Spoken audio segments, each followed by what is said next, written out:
CARTEL TV launch Diamu and disclose location. Tuko na co-host Henry Do Rain. Rain, mambo ya nchi imeweka kichemka, mambo yanayojiri. Who address the audience, niwaambie mpotelea wapi. Kwanza jamaa, kama kawaida mimi ni Rain, senior CARTEL. Wherever you are, kwanza jamaa like, subscribe and comment. Unajua nimekuwa nimepotea kidogo, lakini unajua pia kuna kitu wazungu wanasema sharpening your communication skills. So kuna vile nilikuwa nimeenda shule kidogo, sasa nimerudi in full swing. CARTEL kuna mambo menguzia, mambo ya the state of the country.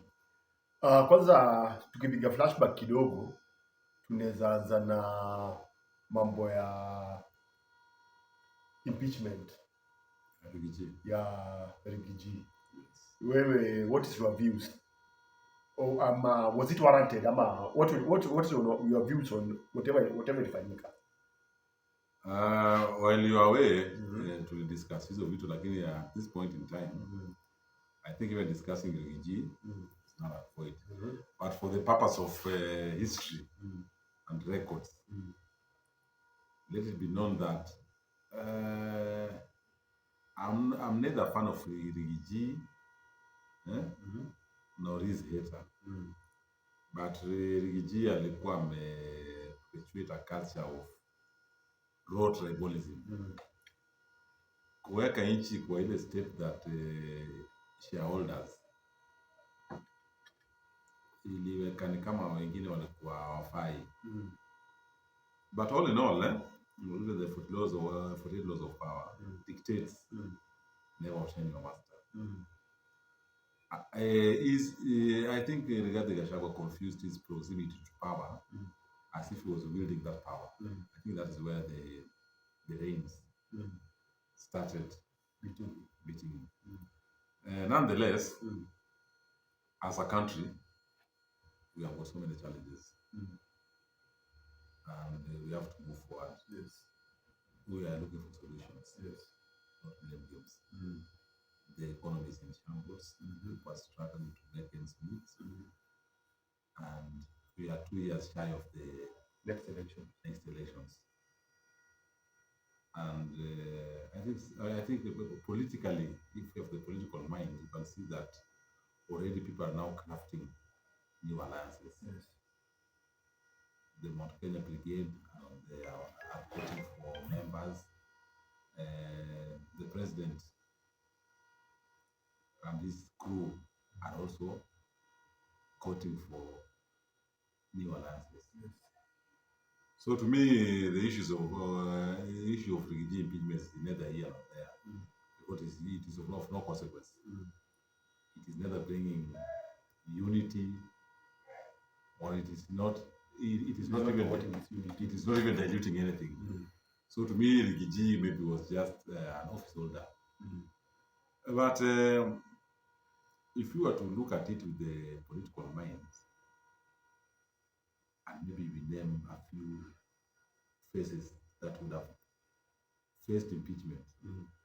Now, for example, if we would take somebody like Raila Odinga, if Raila Odinga was the deputy president to Ruto, or to any president, or Ruto himself, if he was the deputy president, or even Uhuru Kenyatta himself, he was the deputy president of this country, and he was facing impeachment. We have carried more weight. Even the National Intelligence Service would have warned the sitting president not to dare. But Riggy G was impeached just like a lame duck. Nothing happened.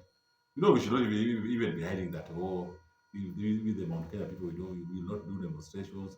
We will wait for 2027 for another election to show them. No community has ever won a presidency in Kenya or defeated America, but on their own. Yes. So those were empty threats. What this country needs now is someone who can fix the economy. The rest are details. Hapo umesema poa CARTEL, but unajua mimi I think I will put the blame mostly on the current president Daktari William Samoei Ruto, because so far, in all the promises that Ruto has made, and the funny thing is bado he's still making the same promises. All the promises that he has made, hakuna hata moja amefanya. So mimi, what in now to be back to topic ya impeachment, because the process in itself ilitumia pesa, ilipotezea wajumbe our MPs time, the time that maybe wangekuwa wanafanya the previous time ile wangetuma maybe kufanya mambo zao huko kwa constituencies zao. So maybe I think that maybe ukiniuliza mambo ya impeachment ya Riggy G, maybe I think it was untimely and it was unnecessary to be, because when ukiangalia on the grapevines, the rumors zile ziko huku chini ya maji na nini is Riggy G, number one, is a no-nonsense. Number two, is not a yes man. And as I am meant to believe, Daktari Samoei Ruto nataka kudina yes man. No, ni mtu anataka kufanya akisema hivi, you don't question if he asks jump, you ask how high. So I think hapo ndo mali walikuwa na nini, na son of the mountain, mtoto wa Maumau, Riggy G. But all that we put aside, now to in terms of umekuza kitu moja, a very very vital topic in terms of daily livelihood ya Kenyans. Says my friend, life imekuwa ngumu sana. Hata mostly saizi hata now wewe si wanaweta hao. When there were some restaurants that tulikuwa kienda, ukiingia hoteli saa 7:30 utapata kiti. Saizi unaingia hoteli hata saa 7 mpaka saa ngapi viti hazijajaa. Watu wengi siku hizi mtu ni kunywa tu maji anakama. Hiyo sasa maisha imekuwa ngumu sana. So mimi sijui what is going on. So maybe I don't understand what is going on in this country. Maybe still taking on that, the issue of Riggy G before we put the issue to closure. Riggy G was his own enemy. You could remember on the day when they were being sworn in as a pair. Yes. When they were being sworn in as a pair. Yes. The way the deputy president addressed the nation was not the way I think it should be. He was somebody like he was vengeful. And it did not even stop there.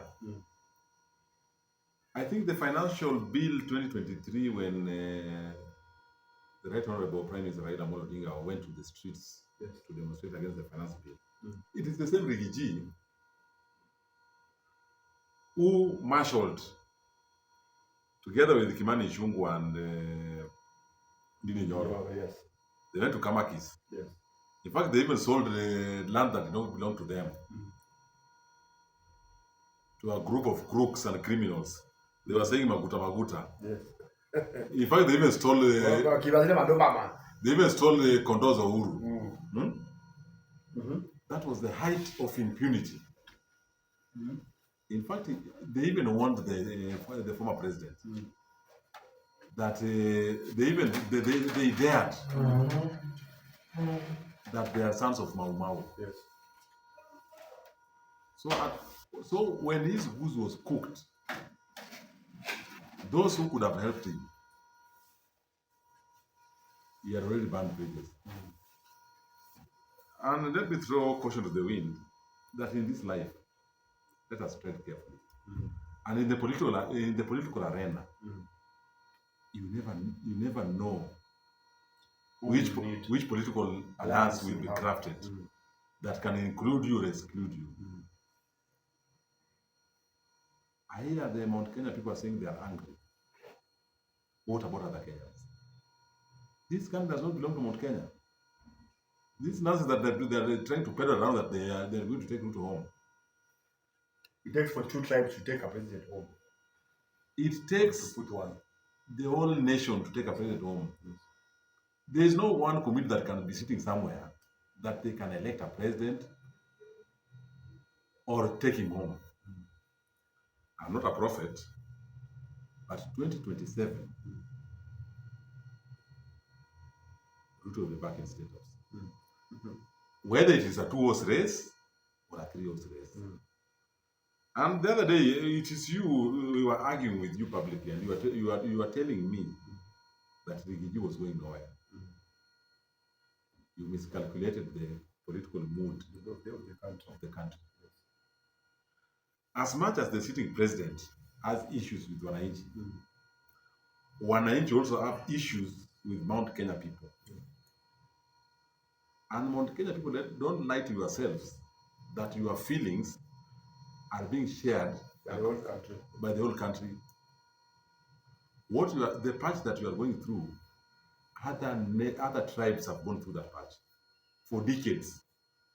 Now you are testing it. I would advise you to test it, feel it, then embrace it. Then maybe after 40 years, we can come and compare notes if I will be still on this planet. But for now, what I will tell the Mount Kenya people, wherever they are, if they are watching this clip, and I know they are watching, that 2027, that guy who you say you campaigned for, together with him in churches, in jammers, wielding a Bible, is the same person who will go to with that narrative to other places that don't vote for him. For example, if I would now craft an alliance that would make Ruto win, yes. If Ruto would get a majority of votes from Western, from Nyanza, Coast, and this backyard, it's a done deal. Because numbers don't lie. We have the big five that constitutes the Mount Kenya region, the Luya nation, the Luo nation, the Kamba nation, and the Kalenjins. Now, as we speak, there is no point where two has ever won against three. And that's why we fight that the vote tally of Raila, every electoral period, we always have problems because those numbers that Raila always garner. The other day I had those people who had fallen out of the president saying that server should be open. So, personally, what most majority of Kenyans are now thinking is how the economy can be better. Nobody's missing Rigathi Gachagua. Let us not lie to him that he is being missed. Maybe he's being missed from those people who are fears.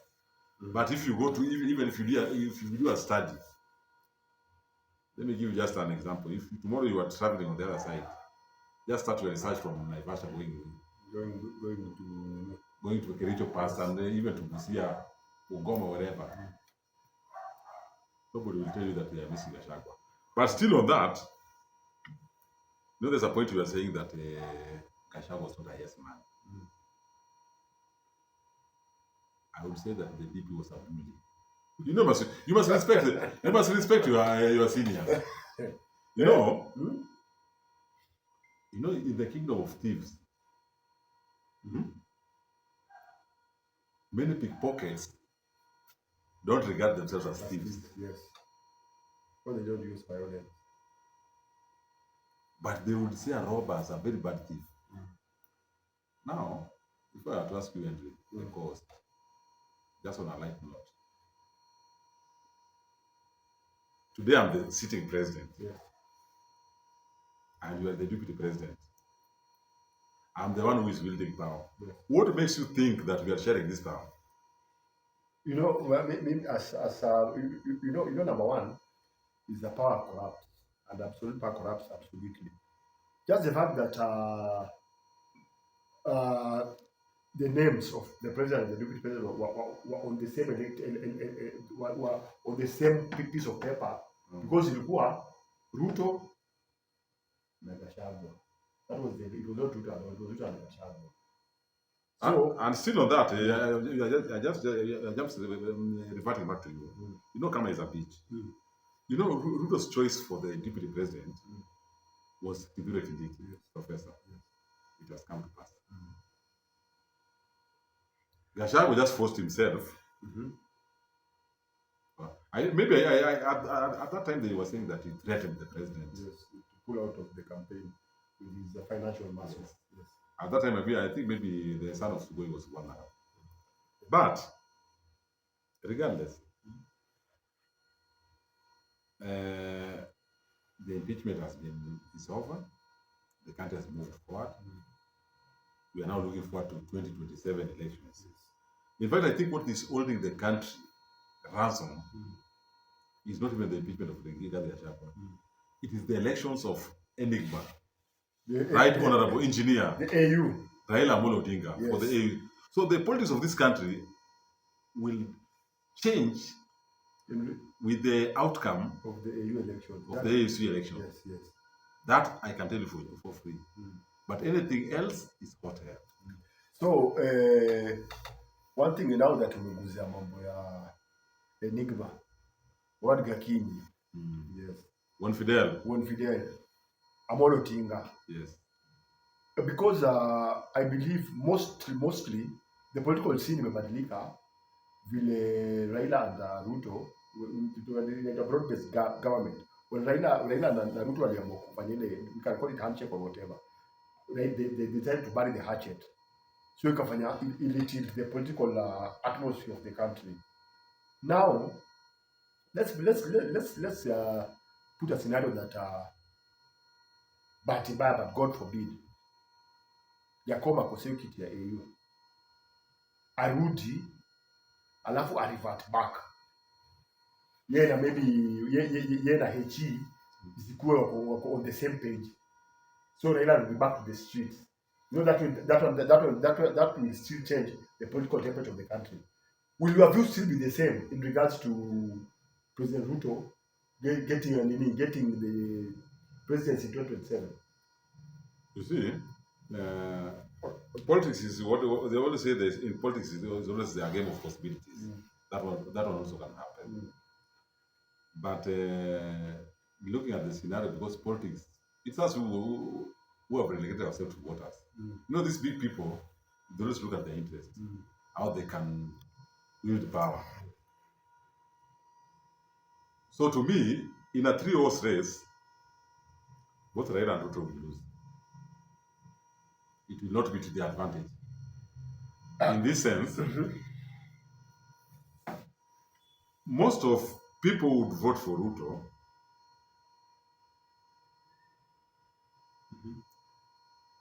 outside Mount Kenya are the same people who would vote for Raila.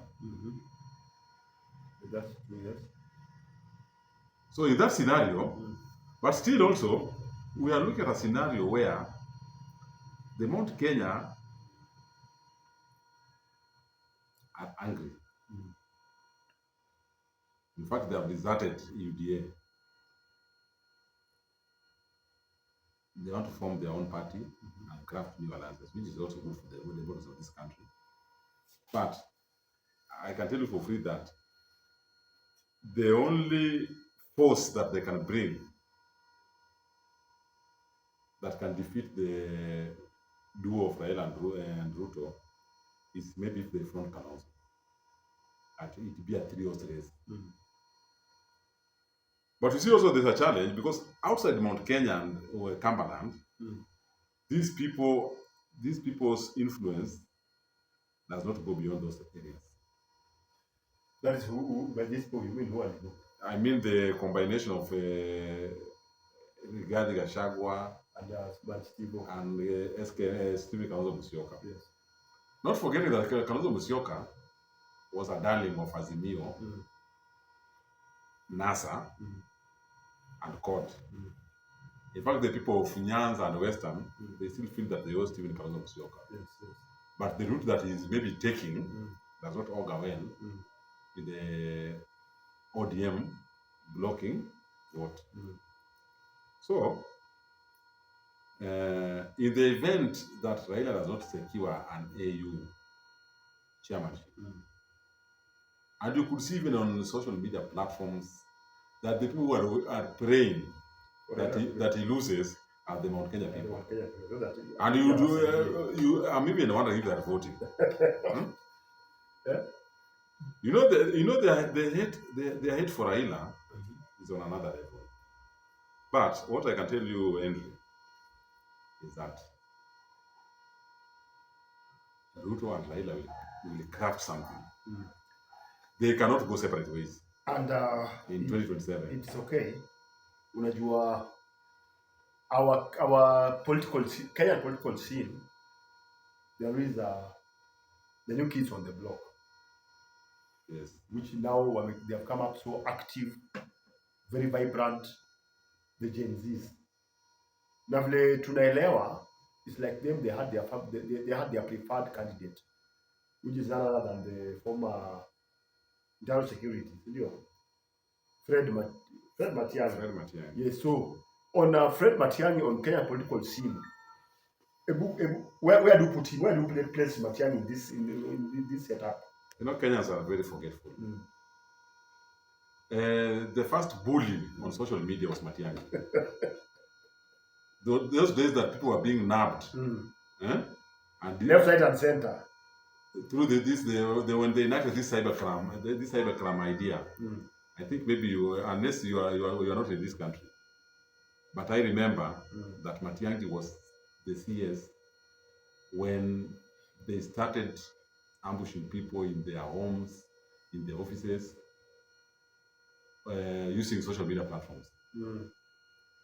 We're also not forgetting that it is during the tenure of Matiang'i that a lot of bodies were found in Ribayana. Yes. So Gen Z must be serious. Unless they bring somebody fresh, young as they are. But Gen Zs, as they were saying, they are partyless, tribeless, and leaderless. So in their group, let them come with somebody new. And then our politics is local already. Let nobody lie to you. Okay, my daughter is a Gen Z. But I can tell you for free, my political leaning or persuasion is where she will vote. Yes. So this issue of Gen Zs is just something that you can say that maybe it's just to massage our egos. That since because the vote basket of Cumberland and Mount Kenya does not add up, now they're being Gen Zs. Gen Zs are not in tandem with the policies that Kalonzo Musyoka can bring or Rigathi Gachagua. Yes, that's true. They are pulling now. This is the third force. So the Gen Zs, they were saying that Raila was not an option, Kalonzo was not an option, Ruto was not an option, Riggy G was not an option. So you praying for the now Gen Zs. Now, which Gen Z now will vote for Kalonzo Musyoka and Rigathi Gachagua? These are the same young people who did not bother to vote in the subsequent past elections. Yes, and who are regarding themselves as hustlers. Now they cannot be the solution. They are part of the problem with developing this country. You cannot abstain from voting, then complain. Now say this time you'll come out in large numbers to vote. The political landscape is another game on its own. This is not kids play. Hapo umepiga CARTEL. But ndakurudisha bado kwa in Kenya there cannot be a rich political topic ama discussion wila the enigma Raila Amolo Odinga. Yes. Daktari engineer. What Gachagua. Yes. So in the scenario that vile tunasikia duru za kuaminika ni kama bado baba anaweza band in 2027 presidential. So ebu sasa weka hapo Raila is a president kando kivyake, then we have then cabinet and then tuko na Manstivo na whoever atakuwa na yeye, and then kuna Matiang'i na whoever atakuwa na yeye. So hapo sasa hapo mambo itakuwaje? My understanding of the politics of this country, once Raila is vying, remove Kalonzo from the ballot. Because the Mount Kenya people now will be fronting their own. Yes. Now the game now changes. Now, in the event that Raila is vying, Mount Kenya are presenting their own, and Ruto is also on the race, there will be no clear winner in the first round. So the runoff. Definitely. There will be a runoff imminent. But I think also with Raila running for presidency in 2027, Ruto might be the casualty. As much as people are now fatigued, but Raila has got his support base intact. In fact, in 2013, when Mudavadi was vying for president on a United Democratic Front ticket, the National Intelligence Service were very sure that Mudavadi would win in Western region. By noon, they were reporting back that Raila was scoring on all fronts. Yes.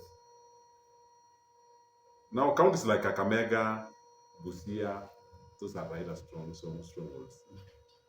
You add Nyanza,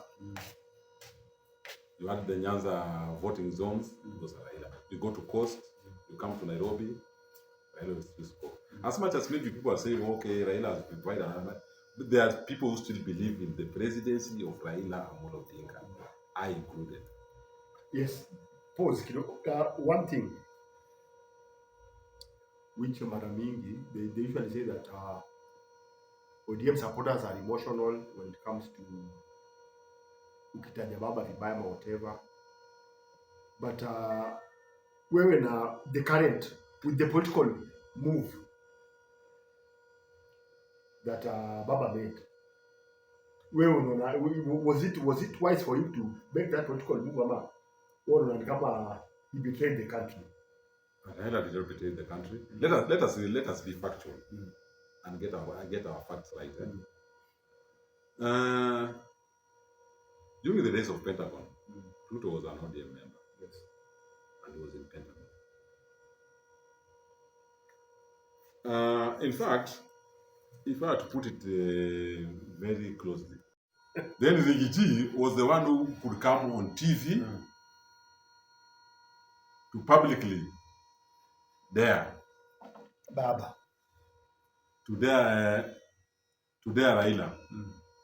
So, in a nutshell, as we are winding up in a few minutes, this was just a tidbit of how things will be boiling in the next episode.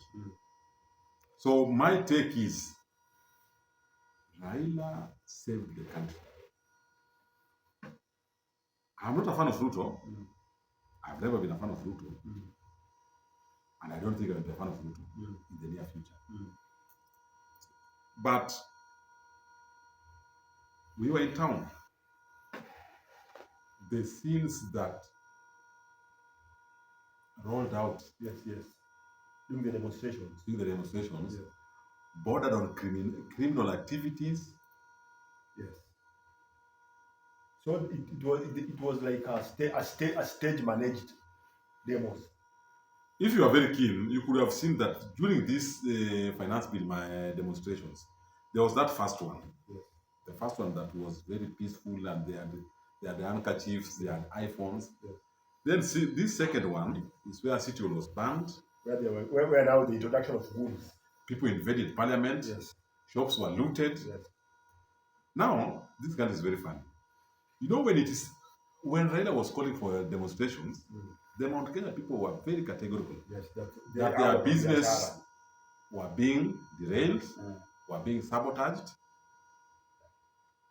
Then all of a sudden, because I was very, very keen, I was observing these demonstrations. The second wave of the demonstrations, there was a large number from right? Yes. There was also another team from the South. Yes.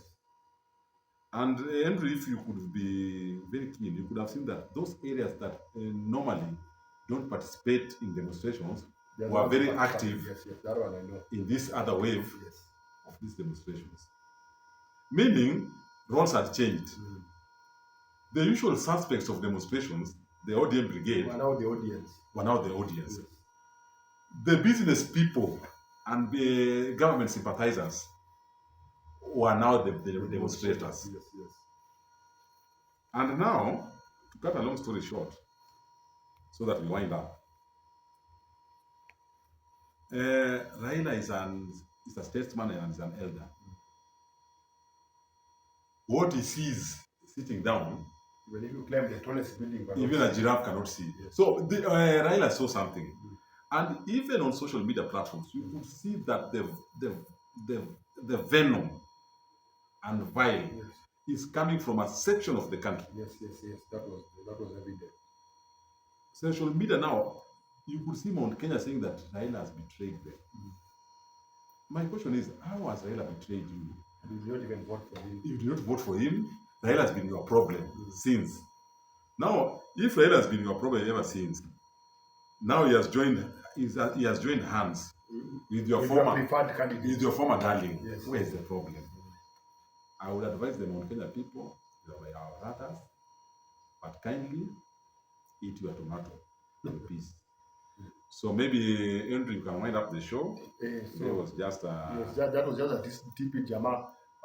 Ni kama mnajua ni CARTEL TV, and tune in tomorrow.